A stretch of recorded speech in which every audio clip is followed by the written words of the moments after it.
The story begins with Takeru, a corporate schmuck stuck in a meaningless cycle of going to his life-draining job and coming back to an empty home, until one day, he is summoned to save another planet in the universe.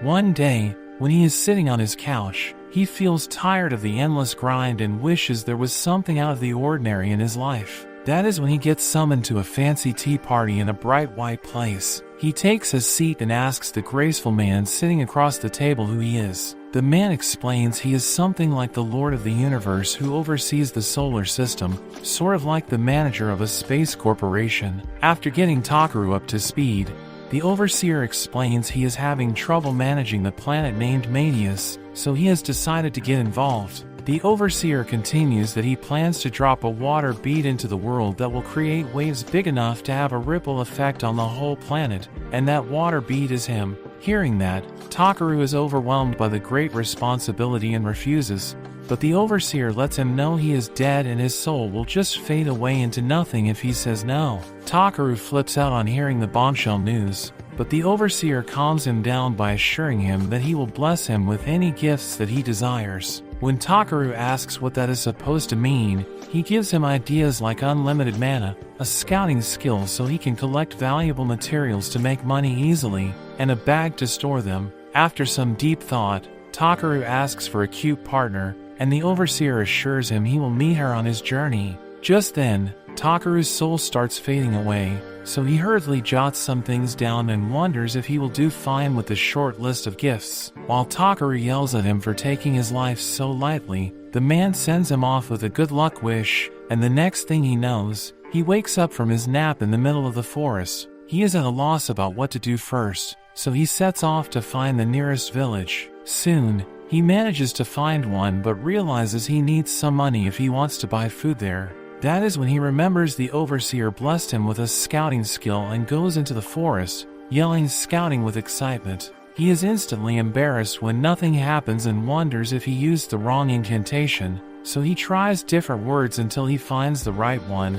and every collectible around him lights up with symbols. Takeru is amazed by its functionality and wonders if there is a way to get more detailed info on the materials. As expected, a menu pops up when he chants scan, and shows that the flower in his hands is a beer rank item. With that, he collects all the materials in the area and feels a little disappointed when he sees that most of them are bottom tier trash. Suddenly, he notices a shiny stone in the mix and thinks it looks quite beautiful, rubbing it like a genie lamp, but he soon discovers it is a C rank item called Hammer Anteater's Shiny Poo. He is quite disappointed that the best item in his haul is animal droppings, but he decides he has gathered enough and heads to the nearest village before night falls. At the entrance, the guard is impressed by his tall height and asks if he is a battle-hardened warrior, but Takeru introduces himself as a humble gatherer. The guard named Marlowe explains that the village does not have any specialist shop where he can sell his materials, but he tells him to give the general store a shot. Inside the village, Takeru gets a lot of strange looks because of his height. Soon, he finds the general store where a suspicious shopkeeper named Jerome asks the tall guy what he is looking for. Right away, Takeru asks the man to appraise the magnificent poop he picked up, and the shopkeeper is so amazed by its quality that he questions how Takeru even found it. The man immediately offers him 5 silvers for it, but Takeru shyly asks if 5 silvers is enough, and wonders how much a night at the inn costs. The shopkeeper explains that one night costs 5,000, and a silver is worth 1,000, which shocks him because that means the poop is worth 50,000 bucks. With that, he seals the deal, and the shopkeeper is so thrilled that he even rubs his face against the treasure. After that, Takeru shows off his other materials, and the man wonders why he would sell such valuable things in a remote place. When Takeru explains he is just a traveler who collects items, the shopkeeper offers him a risky but high-paying job to gather mithril ore from the mountains. At first, Takeru hesitates, but he agrees to give it a try if he can get a map. The shopkeeper drops a bag with 3.5 million bucks inside and wishes him good luck on his journey, casually warning that there might be monsters waiting at the end. Later that night at the inn, Takeru lies on the bed, wishing he could take a warm bath. Just then, a cute maid knocks on his door and brings him a bowl of warm water almost as small as her. When he asks how he is supposed to take a shower with that, She explains the best he can do is wipe himself since only nobles can afford a real bath. Takeru's disappointment is immeasurable when he hears there are no baths, so the mate tells him she heard that mages can clean people with magic, but there aren't any mages in the village. However, that gives him hope, and he quickly thanks her with a generous tip. After she leaves, Takeru starts testing different chants for the cleaning spell until a stream of water suddenly wraps around his body and leaves him squeaky clean. While he is glad, it feels refreshing, it still doesn't match the satisfaction of a hot, steamy bath. The next morning, he sees Loot with a spade symbol for the first time since he started using his skill, but just as he moves through the bushes to check it, he gets jump-scared by a dead body. After calming down, he looks closer and finds a letter beside it from the person's sister, thanking him for helping their father, and begging him to stay safe and come home soon. Takeru feels bad and gives the body a proper burial. At sunset, he draws a magic circle around him to make a barrier and starts cooking soup on a makeshift stove powered by firestones. Once he adds the high-quality meat, he takes a sip and celebrates eating the best soup he has ever tasted. During the night, he walks through the forest of the ancient dragon, using a light spell to help gather materials along the way. Takeru notices how strange it is that there are no monsters or even signs of life, but he decides to take the wind and speed runs to the light he thinks is the forest exit. However, he runs straight off the edge and plunges into a massive ravine, where he quickly figures out the magic word for flight and barely saves himself from a painful crash landing. At the bottom, he is stunned to see an overwhelming number of signals scattered everywhere, so he whips out his pickaxe and starts mining. After extracting all the silver in the area, he begins searching for Misril when suddenly, the ground shakes violently. Realizing he should probably leave before the whole place collapses, he decides to speed up his mining by launching an explosion spell at the next ore he spots. To his delight, it turns out to be Misril, but he gets disappointed when he sees the amount is pitifully small, so he makes the bold and stupidly brave decision to go even deeper despite the earthquakes. As he ventures down, Takeru spots a narrow tunnel that opens into a vast cave glowing with a blue light. When he gets closer, his eyes widen in awe at the sight of an underground lake with unbelievably pure water,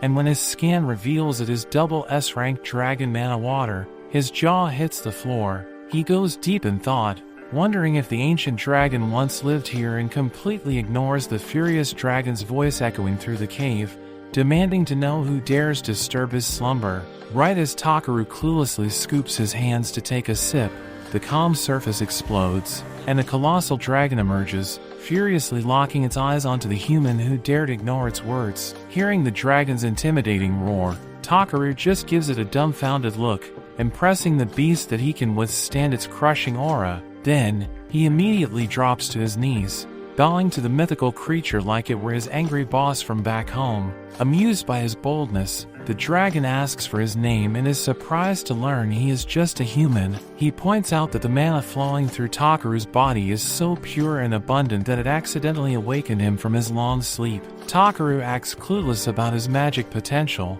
but the dragon states he has nearly the same amount of power as himself and introduces himself as the ancient dragon Voldius. Takeru thinks the name is too complex and casually asks if he can call him Mr. Vol instead. Voldius is surprisingly not offended and instead asks Takeru to lend him some of his pure mana to help hatch his child. The dragon explains that his own magic is impure and the egg cannot hatch because of that, offering to reward him with a large chunk of Misril in exchange for his help. After that, Voldius points at the lake and causes a massive black egg to rise from the glowing water. Holding the egg carefully, Takeru asks how to hatch it, and Voldius tells him to channel his magic into it the same way he did when creating his magic light. When he casts heat magic on the egg to make it hatch, the overwhelming flow of energy drains his soul dry. While the dragon laughs like a maniac, Takeru regrets that he will die so soon, right after coming to such a wonderful new world.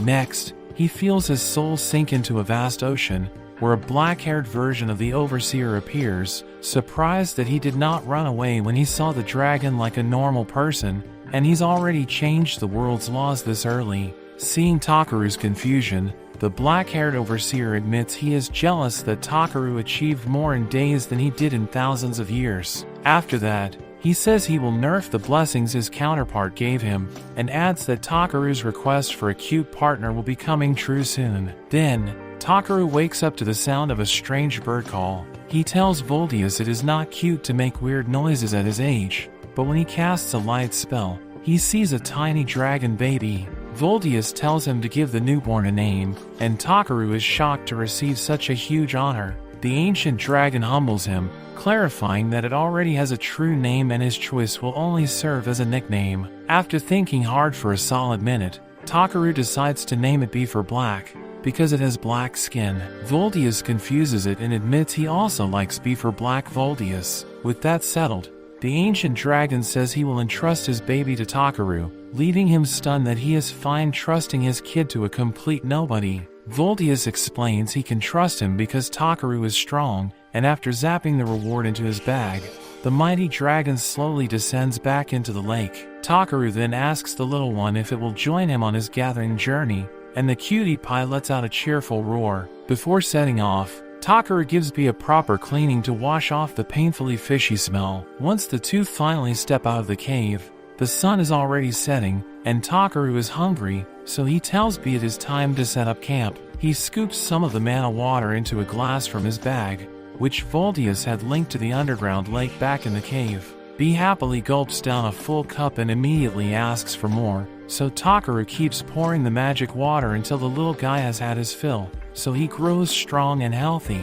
Then, Bee surprises him by asking if he wants a drink too, so after hydrating with the cool, refreshing water, Takeru sets up a barrier around their camp. He recalls he learned at the general store that magic stones are a rare resource, but that's not a problem since he can easily create them from nothing using his unlimited magic. Once the campfire burns bright, he fries a steak and cooks some soup, proudly showing Bee his combo meal. Even though it's the same meat soup he has eaten every day since leaving town, Takeru still loves it too much to ever get tired. Just then, he spots Bee staring with starry eyes and drooling like a starving puppy, so he fills a tiny bowl for him. The moment Bee takes a sip, he lets out a cute squeak after burning his tongue. When Takeru cools the soup down, Bee starts gulping one bowl after another until the little guy is so full that he flops on the ground, ready to sleep. Seeing that, Takeru feels relieved that Bee can eat the same food as him and does not have to just watch him every meal while drinking just water.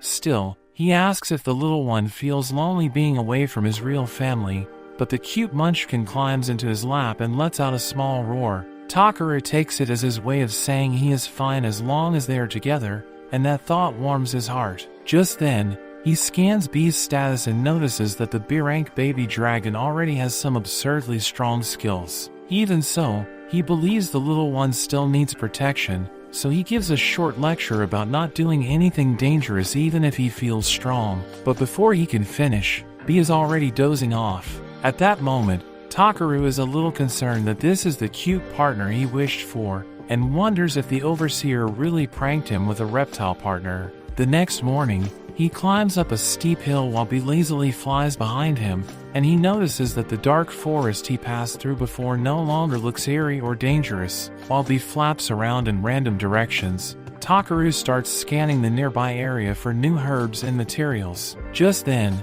Bee suddenly darts toward him, eyes wide with panic, so Takeru quickly activates his scan and finds several hidden enemies waiting in the bushes. He realizes it might have been his nasty body odor from before that kept the monsters away, and they are back again now that it is gone. Still, he gets excited thinking about the new materials he can get from them. At that moment, a rock falcon appears from behind and violently roars, but he isn't scared at all since the thing looks more like a hamster compared to Voldius. When the scan shows it as juicy thigh meat, Takeru even starts drooling. He quickly sets up a magic shield and summons icicles that pierce straight through the falcon's chest, easily scoring a free source of juicy meat. After that, Bee warns him about a wolf pack behind them, but all Takeru sees is even more free meat. When one of the wolves charges at him, he casts speed and weight reduction magic to make his body light enough that a single jump launches him into the air. Then, he uses Harden to boost his strength and knocks the wolf out with a solid kick to the head.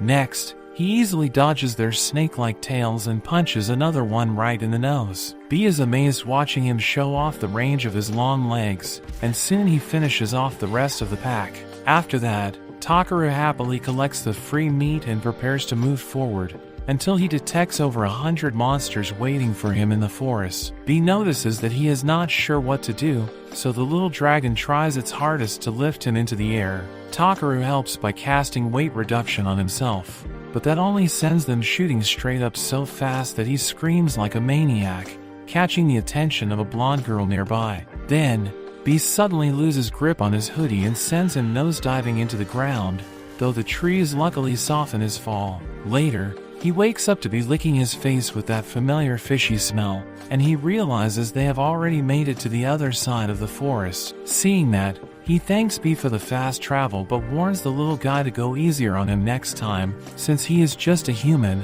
When Takeru praises him, B gets so happy that he hugs him tight and accidentally headbutts him right in the liver. On their way back to the village, B grows curious about the stick in Takeru's hand, so he explains it is a branch from Yggdrasil that he found in his bag. Hearing that, the baby dragon puffs a bit of magic smoke on it, and the stick instantly transforms into a large wooden staff. Takeru is surprised to see the stick grow so big from just a puff of magic breath, and hopes it does not make people mistake him for some great magician. Right then, a monstrous roar echoes through the forest, and he tells B to stay cautious. As the noise grows louder, B gets impatient and flies straight toward it, forcing Takeru to follow. When he catches up, he finds the baby dragon circling a tree and discovers an injured elf hiding behind it. Seeing her condition, he asks if a monster attacked her, but it turns out the monstrous roar came from her stomach, which has been empty for 3 days. Takeru quickly gives her some water,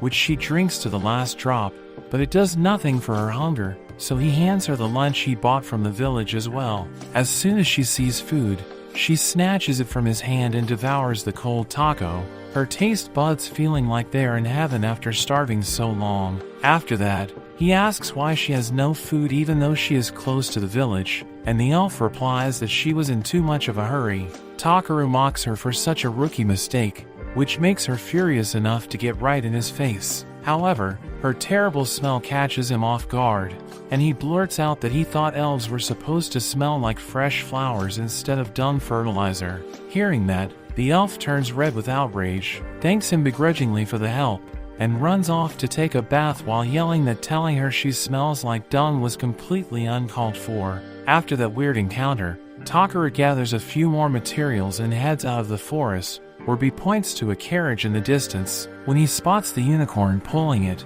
he looks amazed, and the man driving the carriage asks if he needs a lift. While Takeru mentions that he is heading to Tormi village, the man notices his staff and wonders if he is a mage. Even though Takeru insists he is just a gatherer, the man seems impressed and offers him a ride since his family is also bound for the village. At first, Takeru hesitates, saying he might be too big to fit in the carriage, but the man's kids laugh as they think it is a joke, so he laughs along and hops in. The man's daughter invites Takeru to sit with her, and he ends up getting along surprisingly well with the children, which works in his favor since it lowers their parents' guard. During the ride, the man comments that the carriage runs smoothly even with a big guy like him aboard, and his wife proudly says that Tormi Village's motto is to help anyone in need. Takeru is impressed by how bold the little kids are to travel at such a young age, and when they get too friendly with him, he jokingly asks what they would do if he turned out to be a dangerous criminal.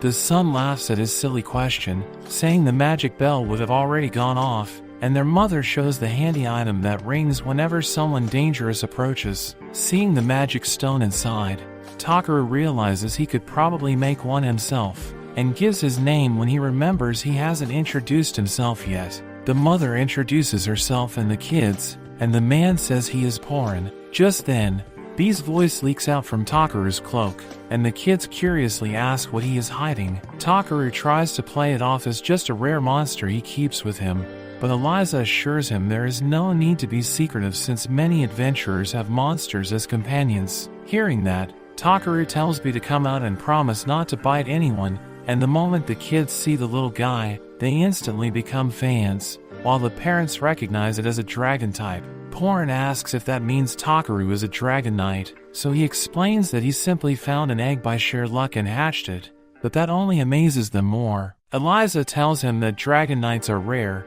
and few people have ever seen a real dragon. Takeru thinks the class came straight out of a game, and he looks forward to meeting an actual dragon knight someday. Later that night, he surprises the family with his light magic and sets up a barrier like usual, and when they ask if that is enough to keep monsters away, he assures them that B will always guard them if anything happens. Hearing that, the entire family feels instantly at ease, and Takeru realizes how deeply people trust dragons in this world. Then, Eliza says it is time to cook dinner, but Takeru offers to handle it instead as a token of thanks. He pulls out 3 giant pots and a dozen ingredients from his bag, shocking the kids into thinking he is some amazing mage. He laughs and admits he is not even close, saying it is all thanks to his item box. After that, he cooks up a fiery meal like always, impressing Porn's whole family, and the moment the kids taste it, their faces melt with joy. Eliza compliments Takeru's top-tier cooking skills,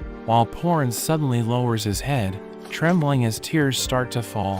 When his wife asks what is wrong, the man bursts into tears of happiness, saying he's been craving real food after eating nothing but jerky, and seeing his kids so happy makes it even better. The grown man's emotional meltdown makes Takeru burst into laughter, and they all joke and laugh about it. After that, Porn brings out a guitar and starts playing, while Eliza sings, letting the kids and B show off their groovy dance moves. As the children pull him in to dance with them, Takeru realizes he never knew how heartwarming nights like this could be compared to eating alone in an empty room back home. The next morning, B and the kids are sleeping soundly while Takeru is already up, carefully polishing his scissors. Eliza appreciates his effort and says people who take care of their tools are good at their job. Takeru thinks gathering might just be his favorite kind of work, and when Porn tells him they will head out after breakfast, a fun idea pops into his head. Turns out, he wanted to drive the carriage.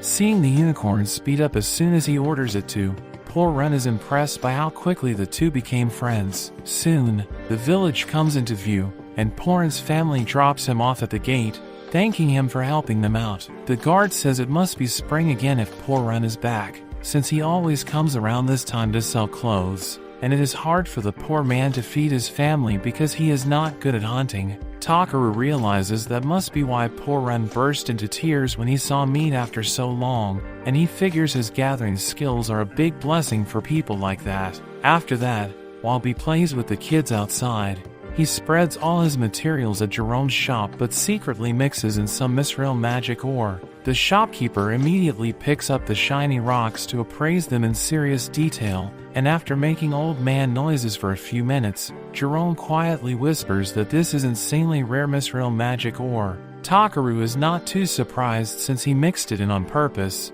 but Jerome is dying to know where he found it because it is a legendary material. He explains that a few more pieces of it would give him more power than all the magic stones in the country. When Takeru says he just found it lying around somewhere, the old man gives him advice that he is clearly a genius at gathering rare items, even though he lacks common sense. That is why Jerome suggests he should head to the bustling city of Belkame, where there are tons of information and an adventurer's guild where he can gain knowledge and sell to bigger buyers. Although Jerome regrets losing such a valuable customer, he says he will be happy if Takeru becomes famous and gives his little store a shout out. After he thinks it over for a while, Takeru gets excited about going to the city and spends that night in bed with B, reading up on the Adventurers Guild in Belkame. Lying back in bed, he decides to make the most of living in a fantasy world by becoming an adventurer and earning enough money to travel and see every place he can. Then, he sits up all of a sudden and nearly drops B off the bed,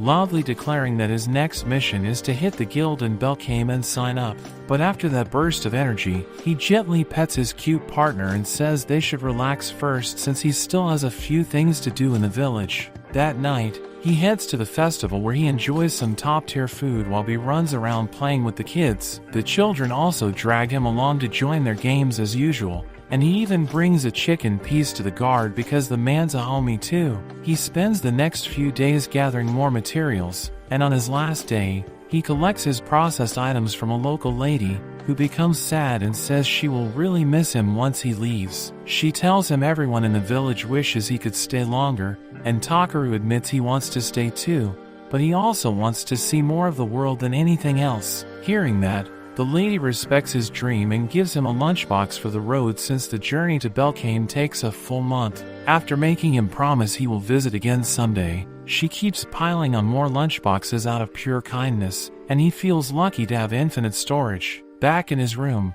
he wonders what he could craft with the leftover magic ore since Jerome did not buy it, and B tries to think hard until the little guy's tiny brain shuts down. When Takeru glances at the old-fashioned lamp on his table, he decides to use his knowledge to create something useful for the village before leaving. Remembering how the guard always works tirelessly, he suddenly gets a crazy idea to fuse the lamp with a magic stone. He focuses hard on visualizing what the item should look like, and it turns out to be a great success. The following morning, as the whole village gathers to send him off with a cheerful farewell, he tells the guard he made a magic item that can create a wide barrier around the village, blocking anyone with evil intentions from entering. The guard cannot believe he is giving away something so valuable, but Takeru says it is his way of returning all the kindness and favors everyone showed him. With that said, he promises he will come back someday, because Tormi Village is his true home, and they share a wholesome farewell moment.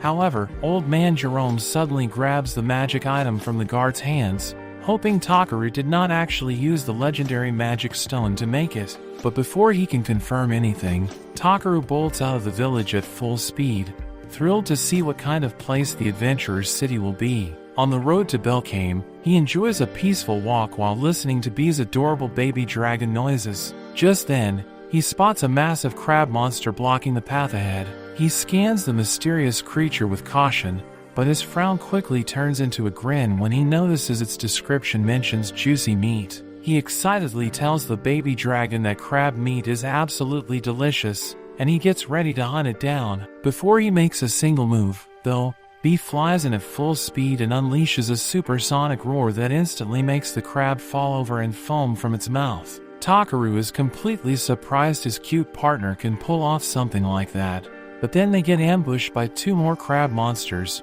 forming a pincer attack from both sides. Standing back to back with Bee, he says it should not be a problem even if they are surrounded, since crabs can only move sideways, but he panics hard the moment he sees the massive crustacean suddenly sprint straight toward him. Right before the two crabs collide with them, Bee lifts him into the air and the crab monsters smash into each other's faces instead. Takeru thanks Bee and gets down, ready to gather some crab meat, but the first crab suddenly wakes up again and charges at him. Takeru gladly readies his staff, seeing dinner come right to him. He swings it down for a clean home run and fist bumps Bee after their solid teamwork. At night, he slices up the crab legs, tosses them into a gigantic pot he pulled out of somewhere, and heats up some water along with a bag of salt to boil the fine crab meat. After the meat is done simmering, the two practically melt from happiness as they dig into the juicy crab legs. About a month later, Takeru finally reaches his destination. He is stunned by the massive scale and majestic architecture of this city of commerce, known for hosting the strongest guild on the entire continent. Seeing that guards are inspecting everyone, he joins the line and hopes he can disguise his item box as just a normal magic bag. When it is finally his turn, the lady at the gate invites him inside, so he hides Bee and steps in to answer some questions while she checks the items he is carrying. The guard asks if he came to sell materials since he looks like a gatherer, but Takeru explains he is here to become an adventurer. The guard is not surprised since Belkane is the city of trade and adventurers, but he still has to follow procedure, so he asks permission to inspect him using a magic tool that detects suspicious individuals. When the guard finishes the scan, nothing strange appears, and the lady confirms he is clear as well. That makes Takeru curious how regular people see his status, so he quietly uses his appraisal skill on the magic item, which simply identifies him as a guy who is really good at finding quality materials. Luckily, it does not reveal the massive list of blessings the overseer wrote down for him. After that, the guard tells him he is free to enter, but he curiously asks what the dragon's blessing means. Takeru decides to be honest and tells Bee to come out. Both guards instantly light up when they see his adorable little partner, but the guard suggests he should put some kind of mark or tag on B so everyone knows the dragon belongs to him. Hearing that, Takeru suddenly remembers the collar he got from the village kids and carefully puts it on the baby dragon's tail, which the little guy seems to love a lot. Next, they tell him they will report to the mayor that a dragon is in town, but it should not be an issue as long as B behaves. The lady gives Takeru directions to the Adventurers Guild, while the guard opens the gate and warmly welcomes him to Belkame. When he steps out of the dark tunnel and into the open city, he is completely blown away by the vibrant fantasy scenery before him. Without wasting a moment, he heads straight to the grand building marked by a fancy sign. Seeing Takeru shyly peek and step through the front door, a cheerful bunny girl named Ariana greets him and welcomes him to Europa, the guild known for letting almost anyone join. She introduces herself as the receptionist and asks him to fill out his information on the registration form. As Takeru notices he can read the words and wonders how to write, his name magically translates on its own. Ariana is surprised to see that he registered as a material gatherer and asks if he has any real battle experience. Takeru says he has defeated all kinds of monsters, from birds to crabs, but she skeptically asks if he has any actual proof. He warns her he has a really big one in his pocket, but she underestimates him and tells him to bring it out. Hearing that, he casually pulls out a gigantic crab body and drops it on her desk, which instantly crumbles under its massive weight. All the nearby adventurers crowd around in shock when they see Ariana flee in panic, but one of them curiously asks Takeru if he happens to have an item box, and he replies yes. Bear Man uses a strange skill to check and confirms that Takeru is telling the truth because he has a blue aura. Takeru is confused to hear that, so the Bear Man explains he used apples, a detection skill that shows someone is blue if they are not troublemakers. With that said, the Bear Man assures Ariana it is fine to trade with him, but Takeru corrects him that he did not come to sell anything. He actually wants to become an adventurer, and that giant crab is just his dinner. His ridiculous taste in food leaves everyone speechless, but the Bear Man quickly sets that aside and asks him if he is traveling alone. Takeru says he also has a partner, and everyone's expression changes the moment they see he has a dragon for a companion. Realizing that people are already staring B down with jealousy, Ariana quickly pulls him into a private room. There, she stamps his form and hands him an F-rank bracelet, explaining that it is standard policy for all beginners to start from the bottom. Seeing that, B happily wags his tail since their bracelets match now, and the two bump wrists together to celebrate their official start as adventurers. The next day, Takeru lays out the belongings of the dead adventurer whose body he found in the forest near Tormi village. The boy's name was Belria Fend, and Takeru heard at the guild that he was on a quest to earn money for his father's medicine. Seeing how much pain the old man is in, Takeru quietly asks for permission to try something out. Later at the guild, he lays out all the items he gathered for a quest, and the clerk jokes that their client will be blown away by how big his mushrooms are. Right then, a pair of curious bunny ears peeks around the corner. Ariana shyly walks over to Takeru with a stack of requests from clients who specifically want him to take their jobs. Seeing how many there are, he takes a few for now and heads to the large public bath filled with clean green water. He remembers half a month ago when he first came to the public bath in Belkame and saw how nasty it was, so he used magic to remove all the impurities so he could enjoy a relaxing dip every day. At that moment, his lizard man friend named Clay joins him. Takeru is surprised that Clay came so late at night, and the lizard man explains that his old wound is acting up again. That reminds Clay about hearing that Takeru healed sick people in the slums, and he is surprised to learn that Takeru can also use healing magic. Takeru humbly says he was just copying something he saw, but Clay is impressed when Takeru admits he did not do it for money, saying he would have made a fortune if he had. Hearing that, Takeru jokes he hopes he will not be attacked by angry doctors for ruining their livelihoods. Clay laughs at how calm he is and then asks about his rank up. When Takeru humbly says he does not want an upgrade and prefers to stay low-key, Clay tells him to be more selfish in life and learn some common sense about how the world works. The following day, he heads to the guild to receive his payment, and the clerk politely tries to convince him again to upgrade his rank. He explains that there are many benefits, but Takeru assures him he has no intention of climbing the ladder because it would only invite trouble to his peaceful life, even though the guild would gain from it. As he silently wishes for his slow, quiet days to stay this way, a man bursts through the front door and yells that there is a goblin attack. The guild instantly kicks into action, recruiting all adventurers of D rank and above to defend, but Takeru casually steps out because he is just an innocent F ranker with no business on the battlefield. However, when the guild master spots him sneaking out, he immediately tells Takeru he has to join too. In the strategy meeting, the guild master explains that the goblins will advance toward Belkane from the south, so it is their job to make sure not a single one crosses the bridge over the river.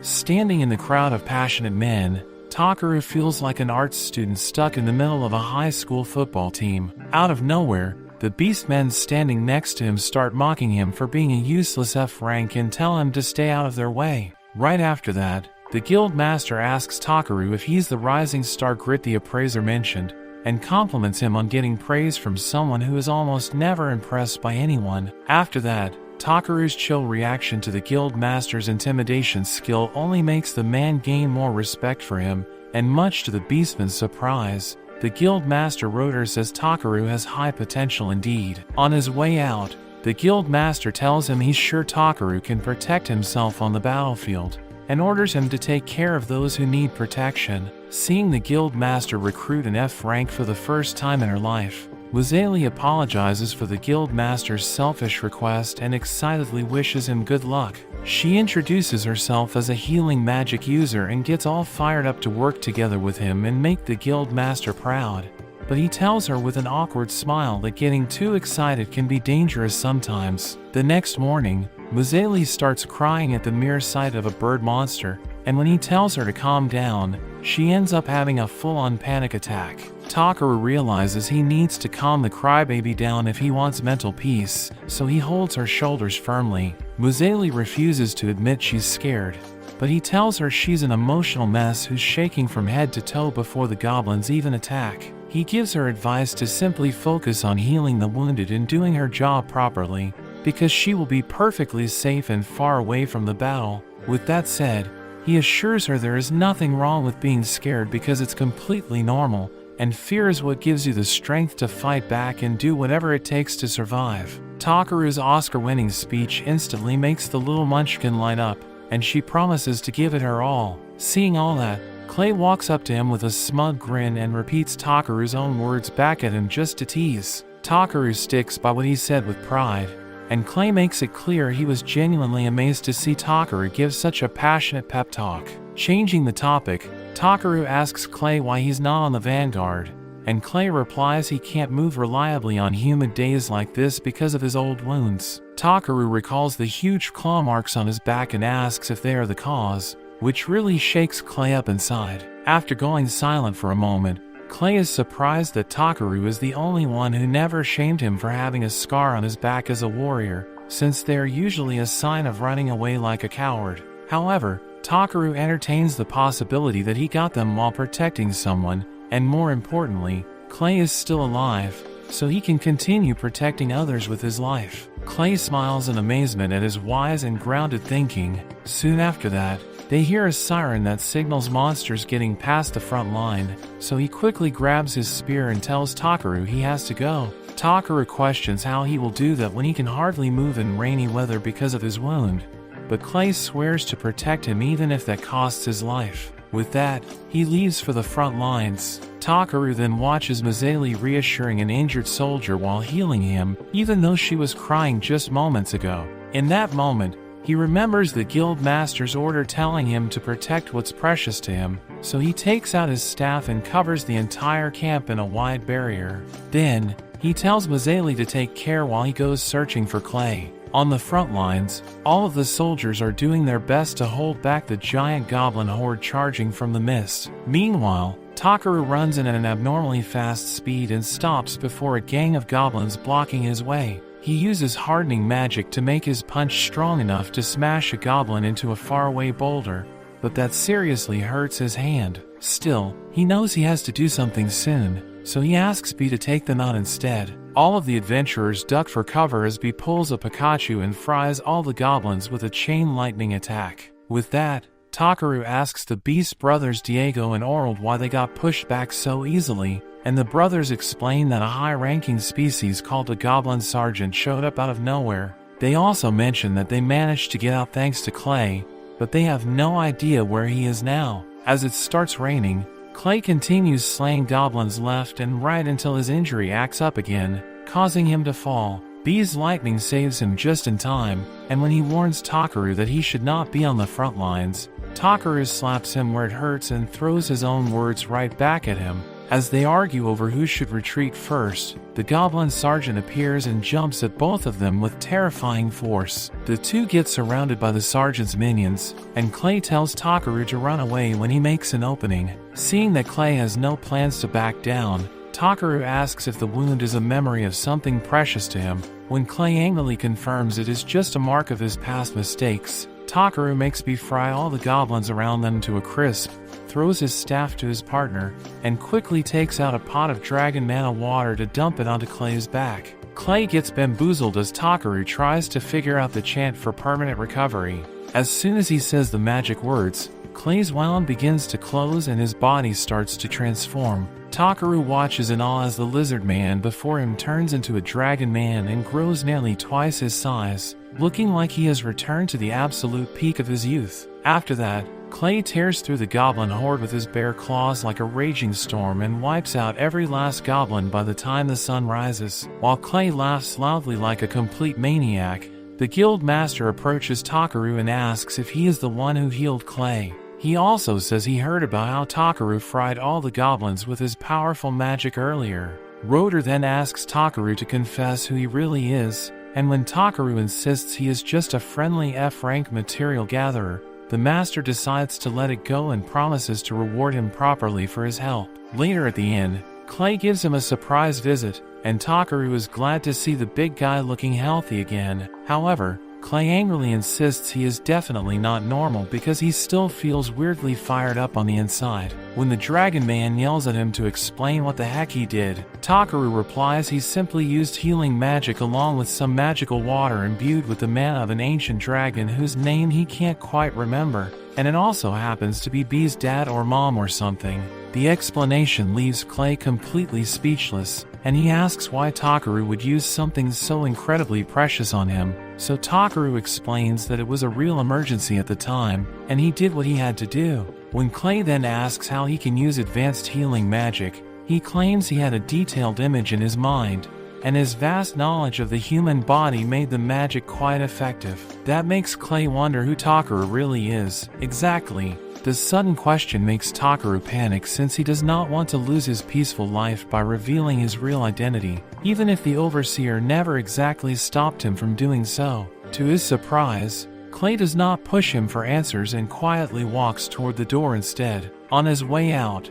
Takeru says he trusts Clay and reveals that he actually came from another world. The Dragonite smiles at his honesty, before going completely blank in confusion. Takeru tries to explain the concept of reincarnation to him, and Clay is shocked that such a young boy has already seen death once. After that, Takeru explains his whole story, and even though Clay finds it unbelievable, he has no choice but to accept it since Takeru's magic not only healed him, but it evolved him from a lizard man into a dragonite, which are the noble ancestors of his kind. While Clay is glad, he is also terrified of the overwhelming power that made him lose control of himself. Takeru says it is not a big deal since he is back to normal now, and all he needs to do is stay calm and avoid getting angry. That really grinds Clay's gears, and the man tells him to start taking life more seriously from now on. He decides to teach that to Takeru by making him follow his orders for an entire day. The next day, Takeru heads out to an equipment shop to buy something, and a cheerful beast girl who owns the place happily greets him. When Takeru asks if her store deals with material harvesting gear like his scissors, the girl says no, but she instantly recognizes him as the famous gatherer in town and introduces herself as rival. She says she might be able to help because her boss is the renowned blacksmith Groudhaz, though he will probably make Takeru do a job in return. Takeru is glad to help out, so she leads him inside, where he is amazed by the blacksmith team's incredible work.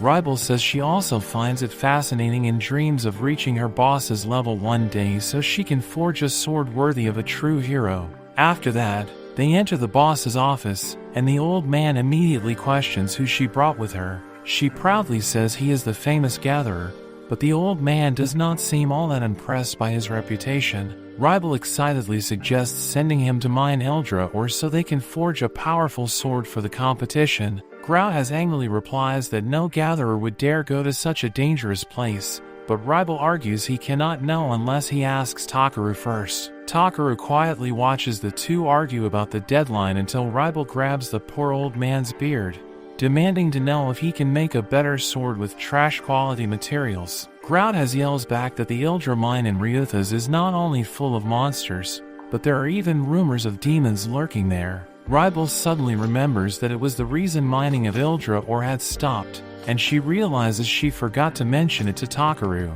Grout scolds her, saying she cannot be a blacksmith if she does not value the lives of others, and he refuses to send a young man on such a dangerous mission. Hearing that, Takeru calmly asks if the boss will be willing to craft him a pair of special scissors if he brings back Eldra Ore from the mines. Grout wonders if he is deaf, but Takeru confidently pulls out the claw of a monster even B-rank adventurers could not slay. With that, he sets off for Ryuhai mines on a carriage. On the way, he overhears a girl mention how poisonous plants have appeared in a nearby village, and a man says there are strange rumors about the forest, too. Takeru wonders if that might be his fault, but he quickly dismisses the thought and gets off at a horse farm. Suddenly, he hears a loud voice complaining, and it turns out to be an elf who is angry because the seller showed her a fluffy bird instead of the white flying horse she asked for. The seller explains that everything used for travel at his farm is called a horse. The elf apologizes,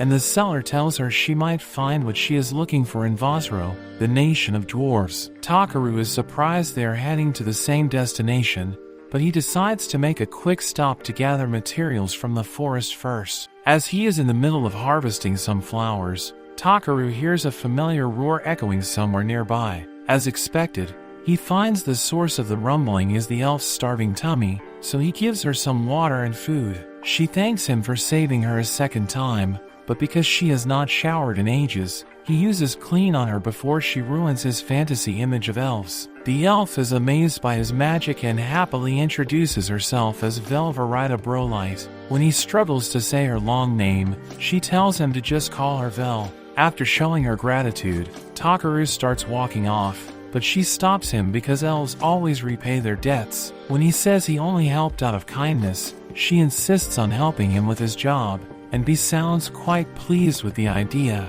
Later, she proudly shows him a rare anteater poo she found lying around, but he tells her it is just a rock.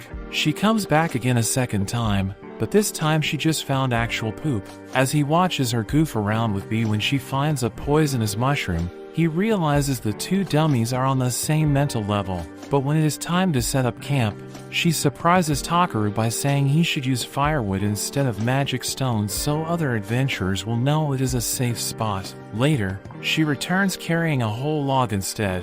When Takeru complains, she tells him to relax, then throws the log into the air, slices it into 100 equal sticks with her daggers, and lands them in a perfectly stacked pile ready for use. As Takeru wonders if all elves are this wild, he appraises her daggers and becomes impressed because they are the first A-rank weapons he has ever seen. Later at dinner, Vel and B instantly melt when they taste his finely cooked stew. After that, she asks if he is heading to Vosro, and Takeru confirms he is going there to mine Eldra Ore. When he asks about her reason for traveling, she says she is searching for a white divine steed for her sister. Vel feels bad that he keeps helping her while she does nothing, so Takeru offers to hire her as his bodyguard. Hearing that, she gets fired up at the idea of being the swordswoman who will protect her master, but he adds that he also wants her to teach him common sense. Vel is shocked that that is all he wants from her and believes their meeting again was fate. Takeru blushes when she smiles and accepts his offer to become his bodyguard,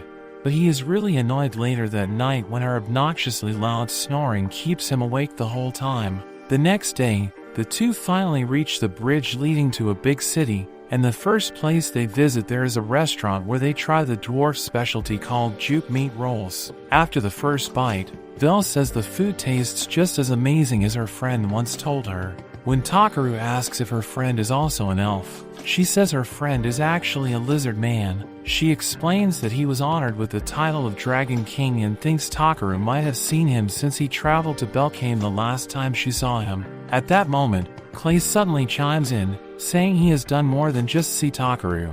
Vel casually greets him, but Clay side-eyes Takeru and reminds him he never said goodbye before leaving. Takeru insists he left a report at the guild, but Clay is still annoyed because his report was terrible. While Vel keeps munching on meat rolls, Takeru completely shocks Clay by saying he plans to gather Ildra ore in the Ryuhei mine, because he thinks it is a job way too difficult for someone of his rank. But Takeru says they really looked like they needed his help. Clay hopes he is doing it for a good price, but when Takeru tells him he will get a custom pair of scissors and some pots he can use to make egg rolls, Clay admits he still cannot decide if Takeru is just way too nice or simply weird. With that said, Takeru says it is time to leave, but B and Vel argue they should at least stay for dessert. Suddenly, Clay offers to join him on his journey to Vosro as well since he needs to get his spear repaired there. Hearing that, Vel asks if he is also going to become Takeru's bodyguard like her,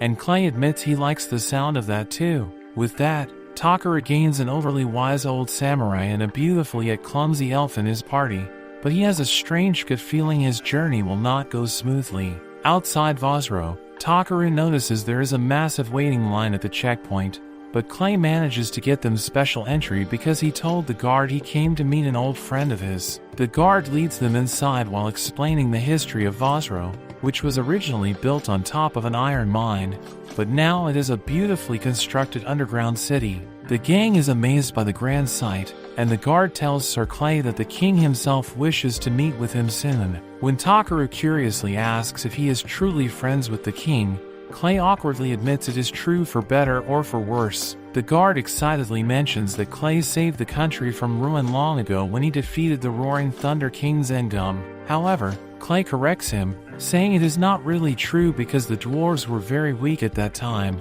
so a demon forced them to pay tribute regularly, but that same demon flew off and vanished when he saw Clay. The guard proudly shows everyone the massive Godzilla-looking statue with Clay's name engraved at the bottom, made to celebrate his heroic act, which really embarrasses the shy old guy. Later at the Dwarf King's castle, Clay starts off by complaining about the giant statue made of him. While the two argue like little kids, Takeru politely introduces himself to the king, and the king tells him to drop the formalities and say what he came for. Takeru hands over a letter of introduction written by Master Groudhaz, requesting permission to enter the mines. The king asks Takeru if he knows about the earthquake from around a month ago, after which the mines were completely taken over by demons. Takeru says he's fully aware, and Clay assures the king that he and the skilled elf will serve as Takeru's bodyguards. Hearing that, the king grants them permission to go and forces a mission to discover the truth behind the demons on them, which annoys Takeru since he only came here to mine some ore. After that, the gang meets with Zanbwa, who will be their guide through the tunnel leading to the mines. Inside, Takeru amazes Vel by summoning a ball of light first, and then uses a spell that makes a copy of the original map that works like a live GPS. With that, he heads deeper into the mine, but all he finds are low-quality materials. Right then, he senses something approaching, and everyone gets ready to fight whatever is coming. He uses search to confirm that there are two monsters swiftly flying straight toward them. Clay plunges his spear into the first one, while Takeru paralyzes the second one, letting Vel slice it apart with her daggers. Even though she is covered in monster blood, she excitedly jumps up and down, asking Takeru what kind of magic he just used. Deeper inside the mine, he feels the magic pressure getting stronger and walks up to a dead end because he can sense Ildrite, which is a purer and stronger version of Ildra ore. After he tells the others to stand back because he wants to mine using his own method, Takeru hardens the walls around him and launches fireballs that explode on impact right in the center. The explosion scatters Ildrite crystals all over the floor, and Zanbwa cannot believe they discovered a whole vein of the rare stuff. However, their celebration is cut short when B starts making noise, and they all hear the sound of heavy footsteps approaching. Zombo panics because it is a demon, so Takeru tells Clay and Vel to let him take care of it. Clay warns him that he has no idea what the enemy is capable of, but Takeru silently steps forward and claims his prey has arrived. Clay shouts it is a demon, but Takeru and B start drooling because it has been a long time since they last ate juicy crab legs. But that's where this video ends. Remember to like and subscribe to the channel. Thanks for watching. I will see you next time.